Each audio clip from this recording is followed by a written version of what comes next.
કે આજથી 100 વર્ષ પછી એટલે કે 2125 આપણે બધા જ આ દુનિયા છોડીને જતા રહ્યા હશું. આપણા આજના ઘરમાં કોઈ અજાણ્યા માણસો રહેતા હશે અને કદાચ એ ઘર જ નહીં હોય. એ ઘર કે જેને બનાવવા આપણે આખી જિંદગીના ઘણા વર્ષો લગાવી દીધા હતા. એ બધું જ જે આજે આપણું છે એ બીજાનું થઈ ગયું હશે. જે ચીજ વસ્તુ સાથે આપણી લાગણી છે એ કદાચ વિખાઈ ગઈ હશે, ફેંકાઈ ગઈ હશે અને કદાચ એ નષ્ટ થઈ ગઈ હશે. એ મોંઘી કાર કે જેને લેતી વખતે આપણી ખુશીનો પાર ન હતો એ કદાચ ભંગારના કારખાનામાં ભાંગીને ભૂક્કો થઈ ગઈ હશે.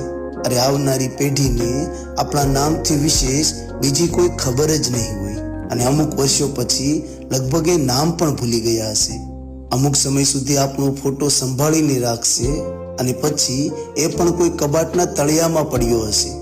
અરે વિચારી તો જુઓ સાહેબ કે જે ચીજ વસ્તુની પાછળ આપણે ભાગીએ છીએ અને જે વાતોથી કે જે વિચારોથી આજે આપણે ઘેરાયેલા છીએ એનો હકીકતમાં કોઈ મતલબ જ નથી.